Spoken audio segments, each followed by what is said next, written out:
మనం అందరం కూడా ఈరోజు ఇక్కడ ఏకమయ్యాం. ఈరోజు నేను మీ అందరితో కూడా పంచుకునే కొన్ని విషయాలు నా మనసు నుంచి కూడా వస్తూ ఉన్నాయి. ఎప్పుడు ఊహించని విధంగా, ఎప్పుడు జరగని విధంగా, రాష్ట్రంలో ఎప్పుడు చూడని విధంగా మనలో ఏ ఒక్కరైనా కూడా తలెత్తుకొని తిరిగే విధంగానే పాలన సాగింది. రాష్ట్ర చరిత్రలో ఎప్పుడు జరగని విధంగా ఏకంగా 99% మేనిఫెస్టోలో చెప్పిన హామీలను అమలు చేసి ప్రతి ఇంటికి కూడా ఆ మేనిఫెస్టోను తీసుకొని పోయి, అక్క మీరే టిక్కు పెట్టండి, ఇదిగో మా మేనిఫెస్టో, ఎన్నెన్ని జరిగాయి, ఏమేమి జరిగాయి అని మీరే టిక్కు పెట్టండి అని చెప్పి వారి చేతికే మేనిఫెస్టో ఇచ్చి వారి చేతనే టిక్కు పెట్టించి మరీ వారి ఆశీస్సులు తీసుకుంటూ ప్రతి గడప తిరిగిన పరిస్థితుల మధ్య ఈరోజు కలుస్తూ ఉన్నాం. ఇంతవరకు రాష్ట్ర చరిత్రలో ఎప్పుడూ కూడా ఒక మేనిఫెస్టోని ఇంత సీరియస్గా ఎవరు తీసుకున్న పరిస్థితులు ఎప్పుడూ లేవు. ఎన్నికలప్పుడు ఏదో పెద్ద పెద్ద బుక్కులు ప్రింట్ చేసేవాళ్ళు, పెద్ద పెద్ద మాటలు చెప్పేవాళ్ళు. ఎన్నికలు అయిపోయిన తర్వాత మేనిఫెస్టో చెత్తబుట్టలో పడేసే పరిస్థితి. మొట్టమొదటిసారిగా రాష్ట్ర చరిత్రలో ఎప్పుడు జరగని విధంగా ఒక ముఖ్యమంత్రి కార్యాలయానికి వస్తే మేనిఫెస్టో కనిపిస్తుంది. కలెక్టర్ కార్యాలయంలోకి వెళ్తే అక్కడ కలెక్టర్ కార్యాలయంలో మేనిఫెస్టో కనిపిస్తుంది.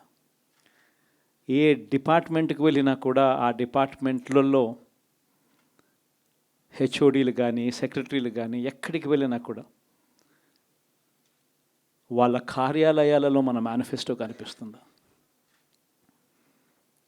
ప్రతి డిపార్ట్మెంట్కు, ప్రతి కలెక్టర్కు ఈ మేనిఫెస్టో పెట్టి, ఇదే మన ఎజెండా, ఈ ఎజెండా ఆధారంగానే పాలన సాగుతుంది అని వారందరినీ కూడా మొట్టమొదటి రోజు నుంచి కూడా సమాయత్తం చేసి ఏకంగా 99% హామీలను అమలు చేసి గర్వంగా, సగర్వంగా తలెత్తుకొని మళ్ళీ ప్రజల దగ్గరికి వెళ్ళి ఓట్లు అడిగే పరిస్థితిలోకి మొట్టమొదటిసారిగా ప్రభుత్వం అడుగులు వేసింది ఈ మన 5 సంవత్సరాల కాలంలోనే.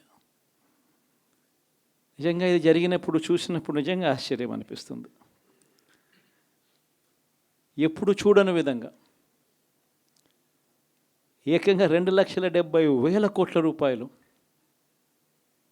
ఎప్పుడు జరగలే ఇది. ఏ పథకం ఎప్పుడు ఇస్తామో, ఏ నెలలో ఇస్తామో ఏకంగా క్యాలెండర్ ముందే ప్రకటించి, ఆ సంవత్సరానికి సంబంధించిన క్యాలెండర్ ముందే ప్రకటించి, ఆ నెల వచ్చేసరికి ఆ బటన్ నొక్కడం, నా అక్క చెల్లెమ్మల కుటుంబాల ఖాతాలకు నేరుగా వెళ్ళిపోవడం ఎప్పుడు జరగల. నిజంగా ఒక్కొక్కసారి అనిపిస్తుంది, ఏమయ్యాయి ఆ ప్రేమలు, ఏమయ్యాయి ఆ ఆప్యాయతలు అని ఒక్కొక్కసారి అనిపిస్తుంది. 66 లక్షల మంది పెన్షన్లు తీసుకుంటా ఉన్న అవ్వాతాతలు, మనం అధికారంలోకి రాకమునుపు పెన్షన్ కేవలం 1000 రూపాయలు. ఎన్నికలకి 2 నెలల ముందు వరకు కేవలం 1000 రూపాయలు. మనం ఏకంగా దాన్ని 3,000 రూపాయలకు పెంచుకుంటూ పోయాం. అప్పట్లో 39 లక్షలు మాత్రమే పెన్షన్దారులు, 66 లక్షలకు పెంచుకుంటూ పోయాం. ఏ ఒక్కరిని కూడా పక్కన పెట్టండి అనే మాట నోట్లో నుంచి రాలేదు. ఏకంగా 66 లక్షల మందికి ఇంటి వద్దకే మొట్టమొదటిసారిగా ఇంటి వద్దకే వెళ్ళి వాళ్ళ బాధలు తెలిసిన వ్యక్తులుగా వాళ్ళ చేతికి అందించి వాళ్ళ ఆశీస్సులు తీసుకున్నాం.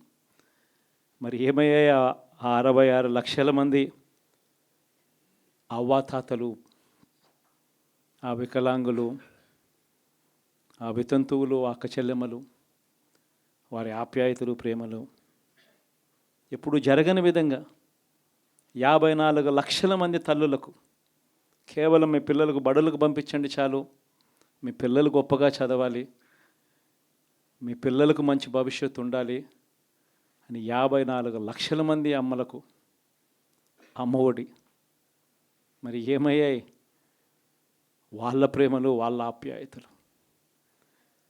ఏకంగా 53,58,000 మంది రైతన్నలకు ఇంతకుముందు ఎప్పుడూ జరగల. పెట్టుబడి సమయం వచ్చేసరికి రైతన్నలకు పెట్టుబడి సహాయంగా రైతు భరోసా ఇచ్చే కార్యక్రమం. ఎప్పుడు చూడని విప్లవాత్మక మార్పులు వ్యవసాయ రంగంలో. మరి ఏమయ్యాయి వారి ప్రేమలు, వారి ఆప్యాయతలు అంటే అది తెలియదు. ఏకంగా 1,05,00,000 మంది అక్క చెల్లెమ్మలకు 0 వడ్డీ క్రమం తప్పకుండా ప్రతి సంవత్సరం వారికి అండగా నిలబడుతూ చేశాం. ఏకంగా 79,00,000 మంది అక్క చెల్లెమ్మలకు పూర్తిగా అప్పులతో కుదేలైపోయిన పరిస్థితుల్లో అండగా నిలబడుతూ ఆసరా అనే కార్యక్రమంతో అండగా తోడుగా నిలబడ్డాం. మరి ఏమయ్యాయి వారి ప్రేమలు, ఆప్యాయతలంటే తెలియదు. 27 లక్షల అక్క చెల్లెమ్మలకు చేయూత క్రమం తప్పకుండా ఇచ్చాం.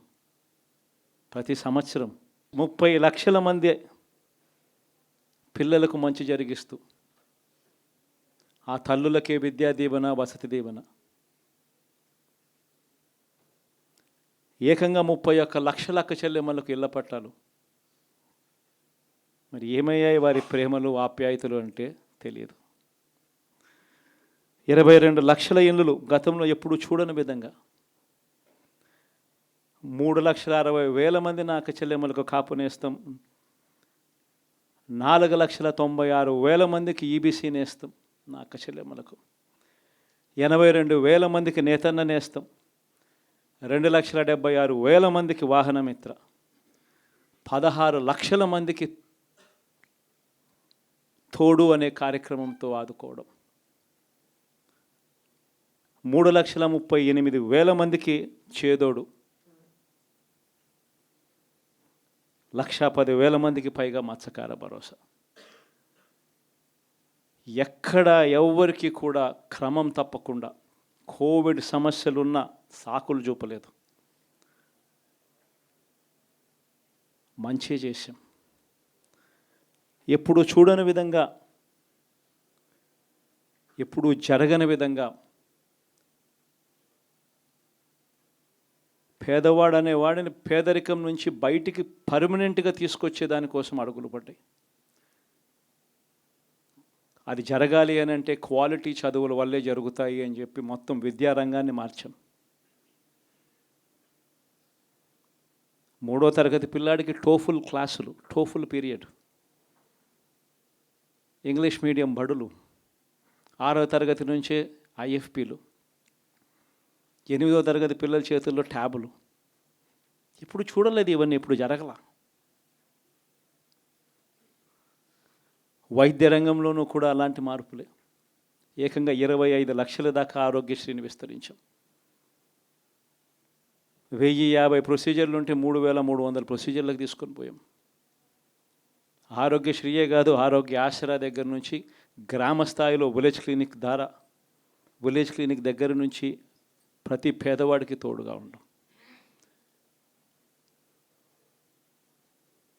ఎప్పుడు జరగలేదు ఈ మార్పులు. ఏకంగా 54,000 మంది డాక్టర్లు, నర్సులు, పారామెడిక్స్ రిక్రూట్మెంట్ గవర్నమెంట్ హాస్పిటళ్లలో చేసి ప్రతి పేదవాడికి అండగా ఉండడం. వ్యవసాయంలో కూడా విప్లవమే.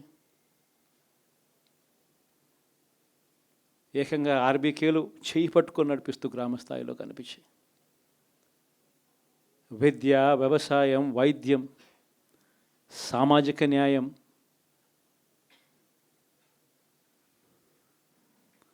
సుపరిపాలనలో ఎక్కడా కూడా తగ్గలేదు. మొట్టమొదటిసారిగా గ్రామ స్థాయిలో గ్రామ స్వరాజ్యానికి అర్థం చెప్పాం. లంచాలు, వివక్ష లేని పాలన ఇవ్వగలుగుతారా అని అంటే ఎప్పటికీ క్వశ్చన్ మార్క్గా ఉన్న పరిస్థితుల్లో లేదు, కాదు, లంచాలు, వివక్ష లేని పాలన సాధ్యమే అని చెప్పి మొట్టమొదటిసారిగా చూపించింది ఈ 5 సంవత్సరాల పాలనలోనే. ప్రతి పథకము డోర్ డెలివరీ చేసాం.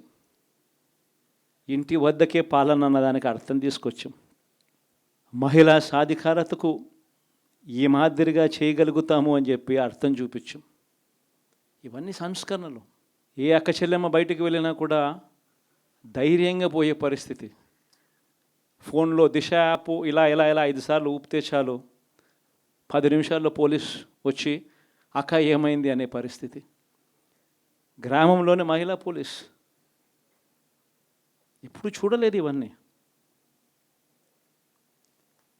మరి ఇలాంటి గొప్ప మార్పులు, సంస్కరణలు ఇన్ని జరిగాక ఎప్పుడు చూడని పాలన ఈ మాదిరిగా ఇచ్చిన తర్వాత మరి ఎందుకు ఈ మాదిరిగా రిజల్ట్స్ వచ్చాయి? కనీసం ఇవేవి